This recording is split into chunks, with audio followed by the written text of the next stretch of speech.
Hello.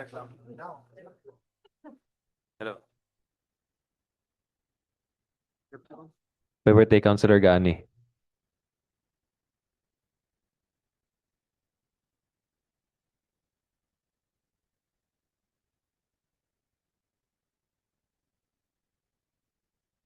Okay, we're about to start.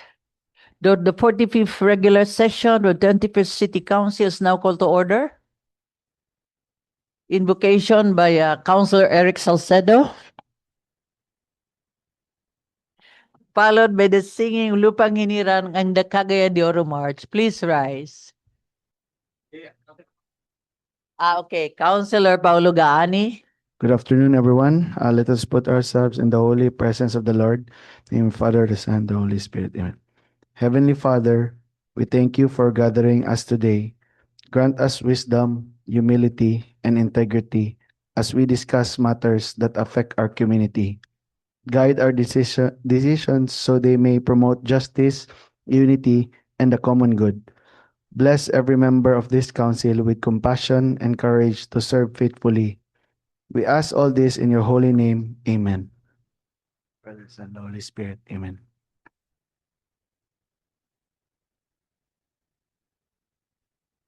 Mga kababayan, ang pambansang awit ng Pilipinas.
Please be seated. Mr. Secretary, please do the roll call. Honorable City Vice Mayor Jocelyn B. Rodriguez, Presiding Officer.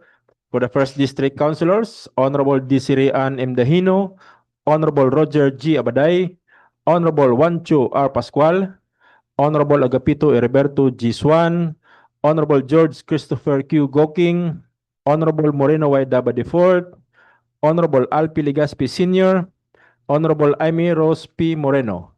For the second district councilors, Honorable Ibuna Yasini B. Imano, Honorable Maximo T. Rodriguez III, Honorable Paulo Nicolo Gaani, Honorable Joelyn Mercedes L. Balaba, Honorable Yanlam S. Lim, Honorable Enrico Di Salcedo, Honorable Hilda Ong Ogo, Honorable Edgar S. Cabanlas. For the ex-officio members, Honorable Marlo L. Tabak, Liga ng mga Barangay President, Honorable Kenneth John Disacala, CTSK Federation President, and Honorable Dr. Roberto P. Cabaring, IPMR. There is quorum, Madam Presiding Officer.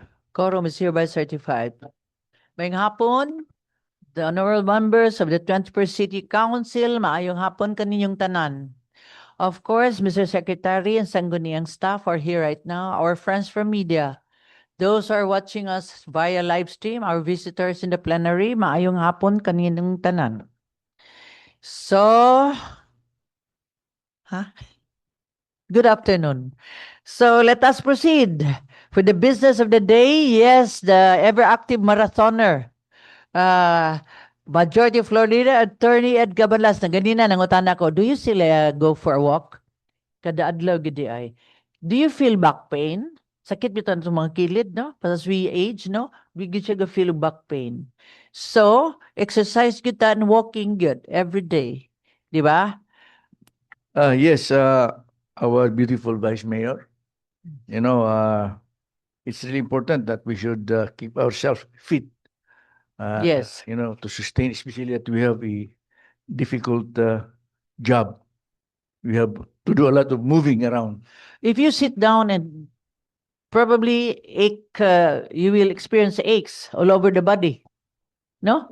Kung wala exercise? Kung di ka ma-exercise, nga anad kasi exercise, batiun mo na nga sakit-sakit. Kung Okay. mundang ka. Kung munda. So you have to Padayon lang, continue. you have to continue. Yes. Once you are committed, you have to, it's an eternal obligation until we die.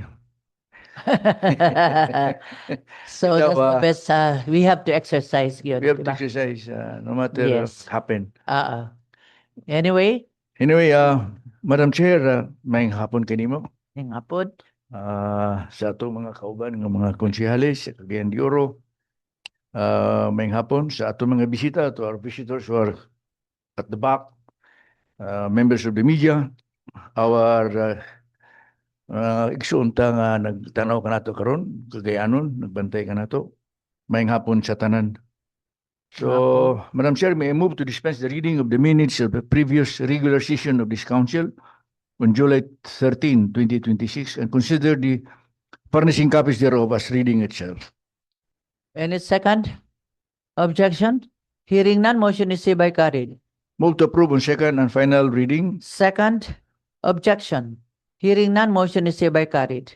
On a special report portion in our agenda, there is no special report, but there is an urgent request for Councilor Roger Abaday to have his special report today, and that is on the issue of additional off-street terminal in Cagayan de Oro City. So, on the special report, may I request, Madam Chair, that Councilor Abaday be recognized. Councilor Roger Abaday, recognize. Thank you very much, Majority Floor.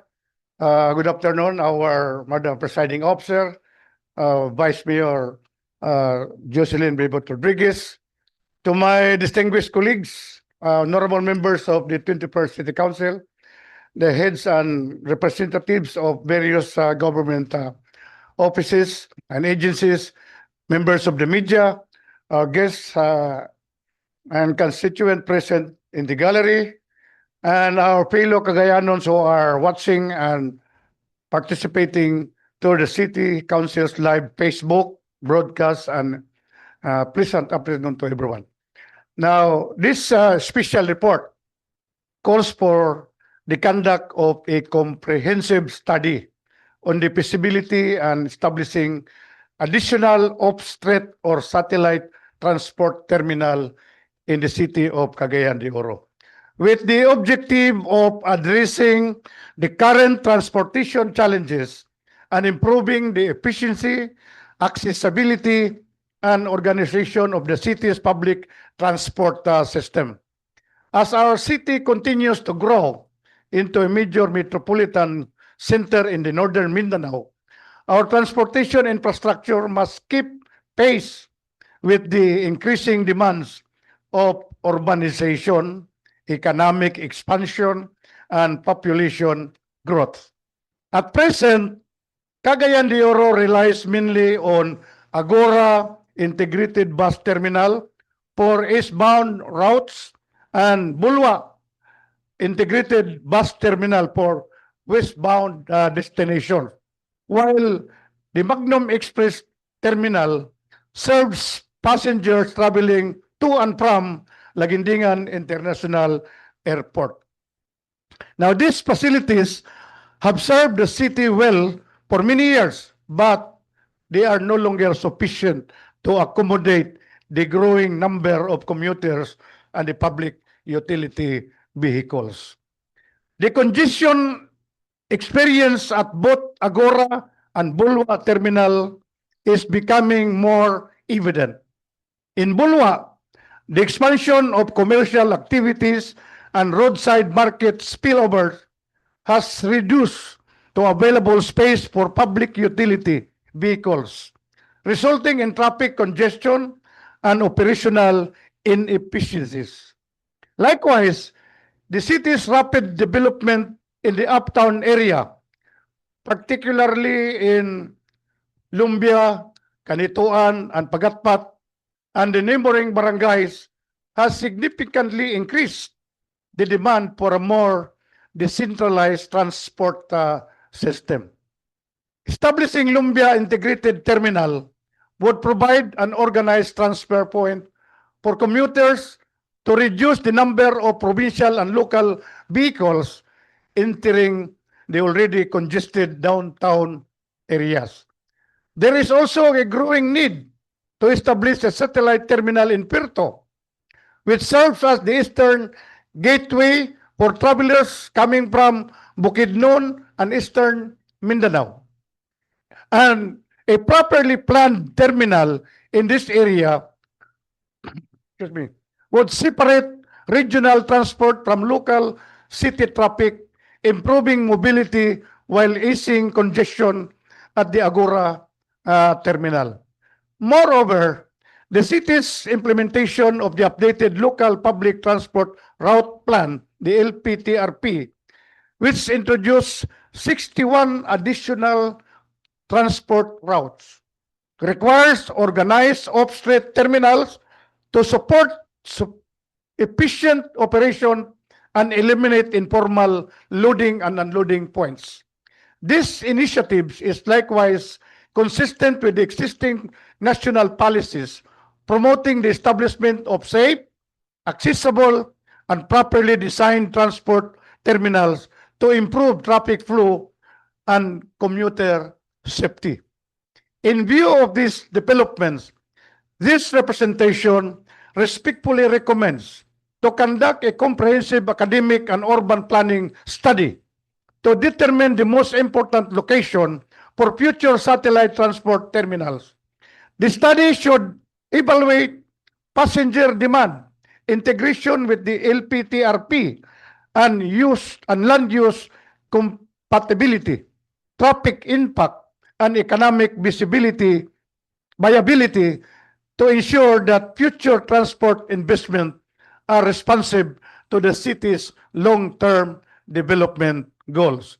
Accordingly, I respectfully move that this matter be referred to the Committee on Transportation and Public Utilities, Committee on Planning and Development, which is headed by our good Councilor Janjan Rodriguez and Councilor Salcido, together with other concerned committees of this honorable body, for appropriate study and in-depth deliberation.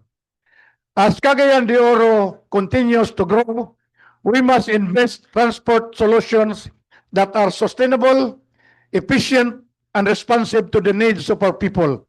Planning today will ensure more accessible and commuter-friendly city for future generation. Daghang salamat og mayong hapon kaninyong tanan pag-usap. Thank you very much, Councilor Roger Abaday. Yes, Councilor Eric Salcedo, you have the floor.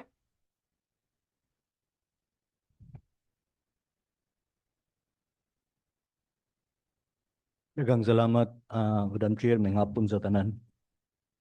Uyon kay ko sa opinion ni or special report ni Councilor Abaday. Mao gani, Madam Chair, nga gi-review na nato ang atong traffic code, especially sa section 120 nga tanan westbound nga ruta di ra kutob sa Bolua. And the eastbound is kutob sa Agora. O gwapo sab kayo ang iyang special report para matanaw na to, ma-open na to pagbalik ang eastbound terminal nga gisirado na karon. Kay salamat gani ko, Madam Chair, nga ginspection sa atong majority floor leader sa tungaman nga ginspection niya ang eastbound terminal. Sunod, Madam Chair, na naman tayo plano nga magbutang og terminal sa Lumbia. Na nag-donate dito nga property nga giplanuhan na ni Mayor nga butangan og terminal. Kay ang nitabo manggod ang talakag ka side baungon dito nga side. Diya sa Carmen nga mo terminal para ma-decongest magbutang ta, Madam Chair, sa Lumbia. Pero kung magbutang pa kita kanang another terminal lugar sa katong gimension ni Councilor Abaday, for example, sa Puerto, kinahanglan na to ang apila to ang committee sa Finance and Appropriation. Kay gabi man kamahal manggod, Madam Chair, kanang yuta dia og napabay kay bakante dia nga yuta kay gabi man kayo ka progresibo na nga lugar. Mo na nga kinahanglan gyud nato nga i-appeal nato ang chairman sa Finance and Appropriation, Madam Chair. Thank you. Okay, thank you very much. So refer to the Committee on Finance, Councilor Alamli. Yeah. Yeah, please. Councilor, Majority Floor Leader, Attorney Edgar Gonzalez. Just one comment to that special report, Madam Chair. Ang pagbuhat sa off-street terminal, dili lang na trabaho sa gobyerno, kundi trabaho po na sa private. Kay kung doon ay mga private businessmen nga gusto mo butang sa off-street terminal, private property ang gamiton, pwede man na. Ang naitabo karon dinhi sa Gaisano, nadia ang terminal sa gikan sa westbound gisulod diha. But ang problema mo ni Madam Chair, ma-violate na sab nato ang kining ang west taman ra sa Buluha kay mosulod mo pud sila sa sentro. So muna itong bantayan. It's not as easy as that. Usa nga we maintain nga ang tanan nga mga westbound nga mga PUJs nga ug mga public transport tama na gid sila sa Bulwa. We cannot allow terminals inside the city because that would defeat the purpose. Dili na to masulbad ang problema sa traffic. So muna itong bantayan. Now, kay magbibiyo naman po na dinis Divisoria. Mga wag yapog pasayro. You know, imbis nga di na gapug nga nato sila nga makasulod, ato ni hinong gialaw nga makasulod. Kay ang terminal naman sa sulod. So kung magbutang sila terminal, that should be dito sa before Layo. Bulwa. So, ikaduha, katong gi-mention ni Councilor Eric nga katong atong gaabrihan na tanato atong eastbound terminal, we were there many times. In fact, we instructed the city engineer's office to clean up the area para nga magamit na sad nato ang atong eastbound terminal. Pero nag-file og kaso ang original nga tagiya ang katong mga heirs ni Mr. Gam against the city again. There was already a case before nga niabot na sa Supreme Court og wa taon na himo ang mga Gam kay napildi man sila. So the owner of the property remains in the hands of the city government. Now, ang problema kay nag-file na po sila another nga kaso kay gusto na sad nila i-recover.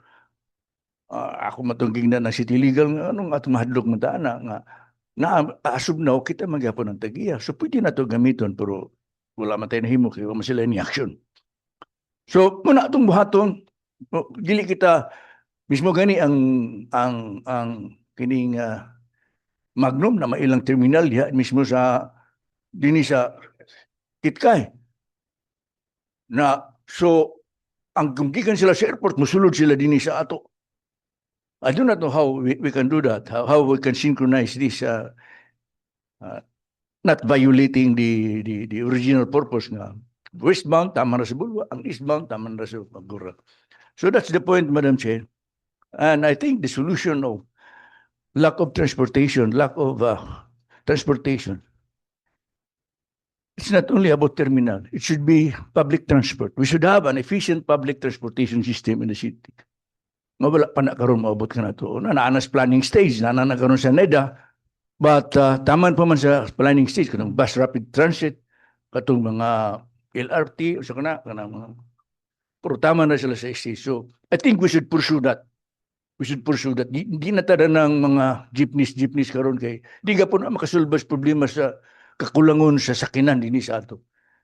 Efficient, affordable nga transport system nga itong kailangan. Daghang salamat. Okay.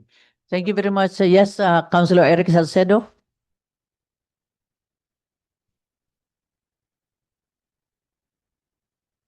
Follow-up lang ako, Madam Chair. Ako lang inform ang August body nga supposed to be ang implementation na to or pagbalik sa westbound di lagi kutob sa eastbound di kutob supposed to be ugma July 21 pero gi-move na to, Madam Chair, sa 28 tungod kay i-inform pa nato ang mga pasayro kanya kinahanglan sab nga naay mo makita na to ang flow lugar nga nay mo tabo nga gikan lugar sa for example Bulwa nga route padulong diri sa sentro nga dili pud malanganin ang atong pasayro. Muna, Madam Chair, nga karong 28 i-implement na gid nato ang ordinance number section 120 sa traffic code. Thank you. Oh, thank you very much. Okay, refer to the Committee on Laws and Rules, Planning, Public Utilities, and Economic Enterprise. 4 committees. Okay, thank you very much. So let us proceed. Majority Floor Leader, Attorney Edgar Cabadlas. Thank you very much, Madam Chair. So we proceed to our business of the day. Item number 1, proposed resolution number 2026-370 to 2026-371 for omnibus approval, declaring as operative in their entirety, effective on the date fixed therein, therein barangay ordinances covering respective annual budget for CY 2026 of the herein mentioned Sangguniang barangays, to wit, proposed resolution number 2026-370, ordinance number 1, series of 2026, Barangay Tumpagon, in the amount of 6,449,988 pesos. B, proposed resolution 2026-371, ordinance number 1, series of 2026, Barangay 32, in the amount of 5,188,519 pesos. May I request, Madam Chair, that Councilor Marlo Tabac be recognized? Councilor Marlon Tobac, do you recognize? Maayong hapon, Madam Presiding Officer and Majority Floor Leader and the rest of the City Council members. I move to approve proposed resolution number 2026-370 and 2026-371. Any second? Objection? Hearing none, motion is hereby carried. Move to approve on second final reading. Second, objection. Hearing none, motion is hereby carried. Item 2, proposed resolution number 2026-372, declaring as operative in its entirety, effective on the date fixed therein, resolution number 2, series of 2026 of the Sangguniang Kabataan of Barangay Bayanga, the city, covering its annual budget for CY 2026 with an estimated income of 760,845 pesos. May I request Councilor Kenneth Jan D. Sakala be recognized, Madam. Councilor Kenneth Sakala, you recognize?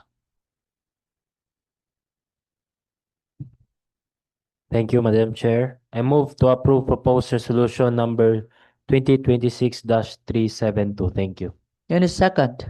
Objection? Hearing none, motion is hereby carried. Move to approve on second final reading. Second, Objection? Hearing none, motion is hereby carried.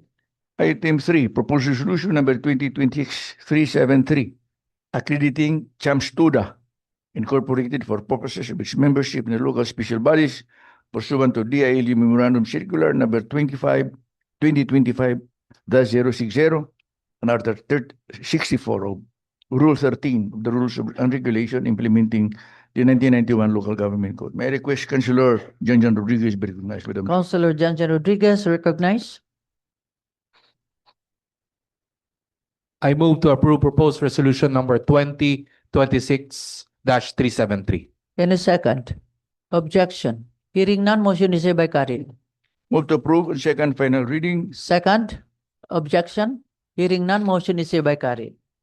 Item 4, Madam Chair, proposed ordinance number 2026-328, appropriating the sum of 85,760 pesos from the savings of the item personal services, salaries and wages, regular and under item number 23, Senior Cooperative Development Specialist of the Community Improvement Division, Office of the City Mayor, the city for the period January 1, 2026 to February 19, 2026 in the 2026 annual budget to be made available for the payment of the unpaid salaries, wages, and other benefits for the period November 17, 2025 to December 31, 2025 with following personnel of the city office to wit, Anlo Di Bautizado, 31,804 pesos. Nino Glenn Kunugan, amount is 53,956 pesos. May I request, Madam Chair, that Councilor Yan Lamlim be recognized. Councilor Yan Lamlim, you recognize. Madam Chair, I move for the approval of ordinance number 2026-328. In a second. Objection? Hearing none, motion is hereby carried. Move to approve on second and final reading. Second. Objection? Hearing none, motion is hereby carried. Item number 5, clerk, please.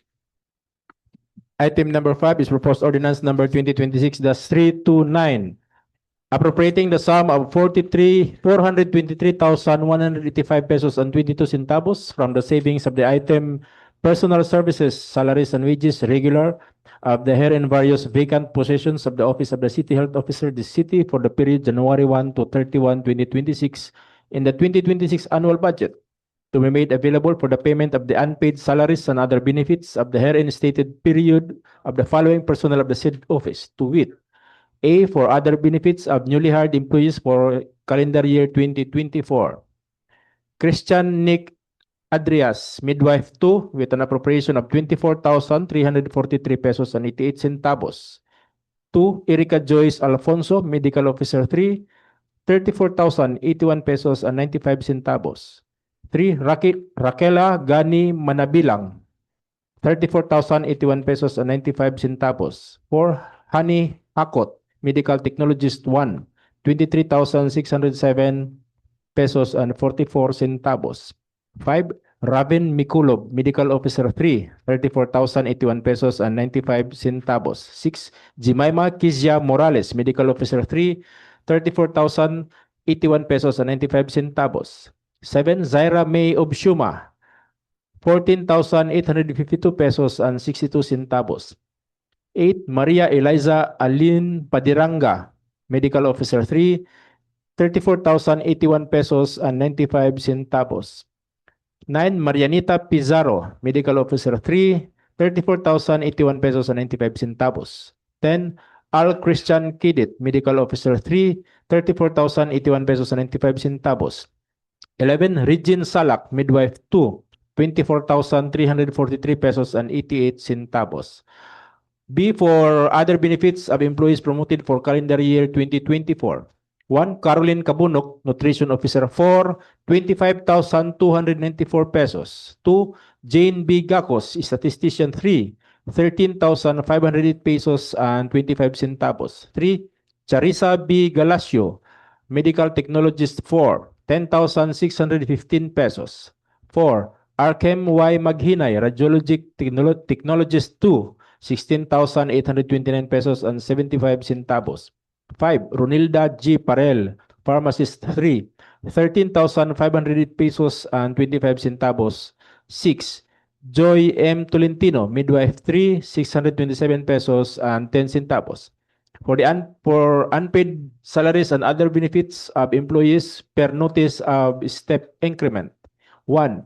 Nilia B. Bilio, Sanitation Inspector 2, with an appropriation of 656 pesos and 10 centavos. 2. Evangeline V. Qua, midwife 2, 975 pesos and 54 centavos. 3. Marita C. Enriquez, 1, midwife 3, 1,075 pesos and 17 centavos.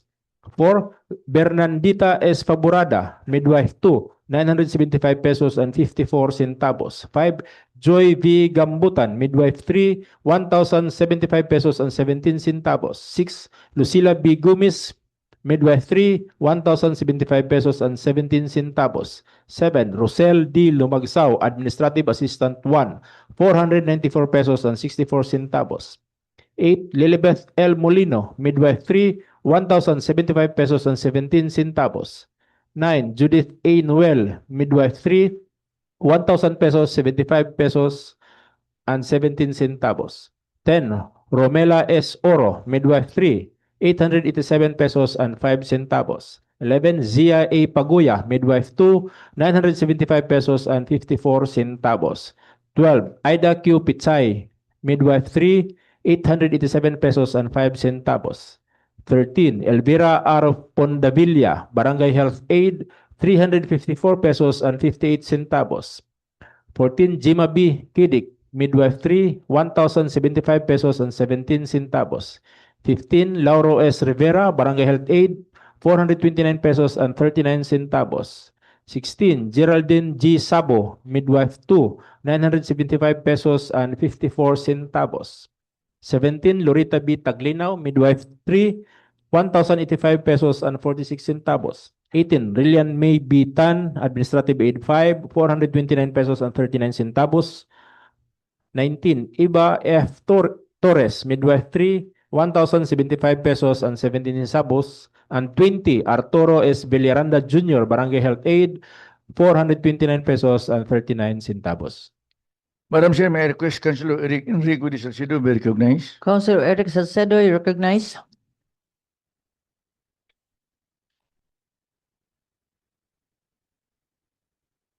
Eyes on the board. Thank you, Madam Chair. Proposed ordinance number 2026-329. I move for the approval, Madam Chair. And a second. Objection? Hearing none, motion is hereby carried. Move to approve on second and final readings. Second. Objection? Hearing none, motion is hereby carried. Item 6, proposed ordinance number 2026-330, authorizing the city accountant, the city, to charge the sum of 87,960 pesos from the item maintenance and other operating expenses, other maintenance and operating expenses in the 2026 annual budget of the Office of the City Mayor of the city for the payment of the prior year procurement of 4 pieces tires for PS7 Toyota Fortuner patrol car bearing temporary plate number is 8 MO50 with Imranding Auto Parts per purchase request number 24-0588 and purchase order number 1636-24 dated March 4, 2024 and July 30, 2024 respectively for the use of the Cagayan de Oro City Police Office. May I request, Madam Chair, that Councilor Juan Suar Pascual, Antoy Pascual be recognized. Councilor Antoy Pascual, you recognize? Thank you, Madam Chair, and good afternoon, everyone. I move to approve proposed ordinance number 2026-330. Thank you. And a second. Objection? Hearing none, motion is hereby carried. Move to approve on second final reading. Second. Objection? Hearing none, motion is hereby carried. Item 7, proposed ordinance number 2026-331, authorizing the city accountant, the city, to charge the sum of 25,500 pesos from the item maintenance and other operating expenses, in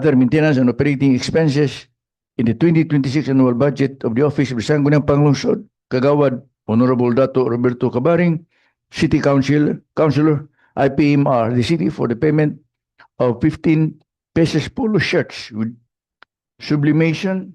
Hearing none, motion is hereby carried. Item 9, proposed ordinance number 2026-333, appropriating the sum of 141,876 pesos from the item non-office general public services special purpose fund, terminal leave benefits, monetization of leave credits. Ms. Edna Fabricante, Local Assessment Operation Officer 3, Office of the City Assessor, the City in the 2026 annual budget to be made available for the payment of terminal leave pay of the herein specified personnel of the Office of the City Assessor, the City to wit. J.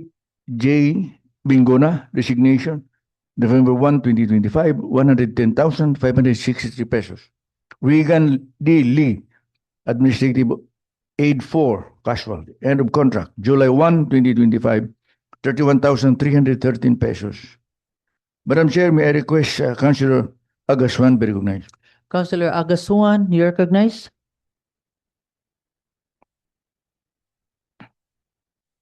Thank you, Madam Chairman. I move to approve proposed ordinance 2026-333. In a second. Objection? Hearing none, motion is hereby carried. Move to approve on second final reading. Second. Objection? Hearing none, motion is hereby carried. Item 10, proposed ordinance number 2026-334, authorizing the city accountant, the city to charge a sum of 142,200 pesos from the item non-office general public services support to extension services, maintenance, and operating expenses in the 2026 annual budget to cover payment of cash for work, paleros, of the City Local Environment and Natural Resources Office, Glen Road City, during the conduct of special garbage collection rescue operation in the city for the month of September 2025. May I request, Madam Chair, that Councilor Paulo Gani be recognized. Councilor Paulo Gaani, you recognize? Thank you, Madam Chair. I move to approve proposed ordinance number 2026-333. 334. Wrong. Kinsa man to kapiing to? Ha? Okay. Any second? Objection? Hearing none, motion is hereby carried. Move to approve on second final reading. Second. Objection? Hearing none, motion is hereby carried. Item 11, Madam Chair, proposed resolution number 2026-335, congratulating the Liceo de Cagayan de Oro, Cagayan University High School Glee Club for bringing pride and honor to the city for winning the Sarawak International Choral Festival and Symposium held in Kuching, Sarawak, Malaysia. Unanimously move, unanimously Yeah, second, yeah. by all members present. No, by Yes. all members of the City Council. All members. Any second? Objection? Hearing none, motion is hereby carried. Move to approve on second final reading. Second. Objection? Hearing none, motion is hereby carried. For inclusion, item 12, Madam Chair. Any second? And also, may I recall the congratulating and thanking and appreciate our appreciation to the Manila Symphony Orchestra for. Yes. Can we do that now? Okay, bago para ba to sila? 13. That will be That 13. number 13, subject to styling to. Okay. Any second? Objection? Hearing none, motion is hereby carried. Item 12, proposed ordinance number 2026-336, authorizing the Honorable City Mayor Rolando Ioy, representing the city government of Cagayan de Oro to enter into and sign the first amendment to the deposit pickup services agreement with the Philippine Veterans Bank, represented by its senior manager and branch banking group Mindanao area head, Mr. Jaime Cesar E. Santos, and its Cagayan de Oro City manager and branch head, Mr. Julio Cis Tokmo, for the continued provision of deposit pickup services to the city government of Cagayan de Oro under the terms and conditions stipulated therein. May I move to approve for the approval of this ordinance, Madam Chair? Any second? Objection? Hearing none, motion is hereby carried. Last item would be Philharmonic the Manila Philharmonic Orchestra, our resolution of appreciation and thanks for that presentation and that they have given to us. At Delisio ba? Yeah, Subject to styling Odetta. by all members, Madam Chair. Okay, any second? Objection? Hearing none, motion is hereby carried. Move to approve on second final reading. Second, objection. There being no other Reading matters none. to tackle. I'm not done yet. Anyway, joke. Any second? Objection? Hearing none, motion is hereby carried. Oh, kato. Okay. There being no other matters to take up, Madam Chair, I move for the adjournment of decision. Any second? Objection? God bless us all. Session adjourned. Nasa pa yung oras? Sa'yo pa ba? Hearing none, motion is hereby carried. Item 9, proposed ordinance number 2026-333, appropriating the sum of 141,876 pesos from the item non-office general public services special purpose fund, terminal leave benefits, monetization of leave credits, Ms. Edna Fabricante, Local Assessment Operation Officer 3, Office of the City Assessor, the City in the 2026 annual budget to be made available for the payment of terminal leave pay of the herein specified personnel of the Office of the City Assessor, the City to wit. J. Bingona, resignation, November 1, 2025, 110,563 pesos. Regan D. Lee, Administrative Aid 4, casual, end of contract, July 1, 2025, 31,313 pesos.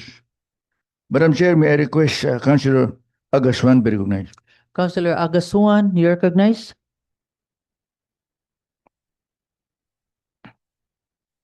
Thank you, Madam Chairman.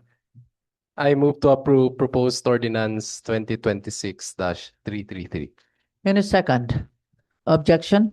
Hearing none, motion is hereby carried. Move to approve on second final reading. Second? Objection? Hearing none, motion is hereby carried. Item 10, proposed ordinance number 2026-334, authorizing the city accountant, the city to charge a sum of 142,200 pesos from the item non-office general public services support to extension services, maintenance, and operating expenses in the 2026 annual budget to cover payment of cash for work, paleros, of the City Local Environment and Natural Resources Office, Glen Road City, during the conduct of special garbage collection rescue operation in the city for the month of September 2025. May I request, Madam Chair, that Councilor Paulo Gani be recognized. Councilor Paulo Gaani, you recognize? Thank you, Madam Chair. I move to approve proposed ordinance number 2026-333. 334. Wrong. Kisa ba to kapiing to? Ha? Okay. Any second? Objection? Hearing none, motion is hereby carried. Move to approve on second final reading. Second? Objection? Hearing none, motion is hereby carried. Item 11, Madam Chair, proposed resolution number 2026-335, congratulating the Liceo de Cagayan de Oro, Cagayan University High School Glee Club for bringing pride and honor to the city for winning the Sarawak International Choral Festival and Symposium held in Kuching, Sarawak, Malaysia. Unanimously moved, unanimously Yeah, seconded yeah. by all members present. Yes. By all members of the City Council. All members. Any second? Objection? Hearing none, motion is hereby carried. Move to approve on second final reading. Second? Objection? Hearing none, motion is hereby carried. For inclusion, item 12, Madam Chair. Any second? And also, may I recall the congratulating and thanking the our appreciation to the Manila Symphony Orchestra for. Yes. Can we do that now? Okay, bago para ba to sila? 13. That will be That 13. number 13, subject to styling terms. Okay. Any second? Objection? Hearing none, motion is hereby carried. Item 12, proposed ordinance number 2026-336, authorizing the Honorable City Mayor Rolando Ioy, representing the city government of Cagayan de Oro to enter into and sign the first amendment to the deposit pickup services agreement with the Philippine Veterans Bank, represented by its senior manager and branch banking group Mindanao area head, Mr. Jaime Cesar E. Santos, and its Cagayan de Oro City manager and branch head, Mr. Julio Cis Tokmo, for the continued provision of deposit pickup services to the city government of Cagayan de Oro under the terms and conditions stipulated therein. May I move to approve for the approval of this ordinance, Madam Chair? Second. Objection? Hearing none, motion is hereby carried. Last item would be Philharmonic, the Manila Philharmonic, which is our Yes. resolution of appreciation. Thanks for that presentation and that they have given to us. At Delisio, Yeah. subject to styling by all members, Madam Chair. Okay, any second? Objection? Hearing none, motion is hereby carried. Move to approve on second final reading. Second. Objection? There being no other Reading matters none. to tackle. I'm not done yet. Anyway, joke. Any second? Objection? Hearing none, motion is hereby carried. Oh, kato. Okay. There being no other matters to take up, Madam Chair, I move for the adjournment of decision. Any second? Objection? God bless us all. Session adjourned. Sa pa oras? Sa'yo pa ba?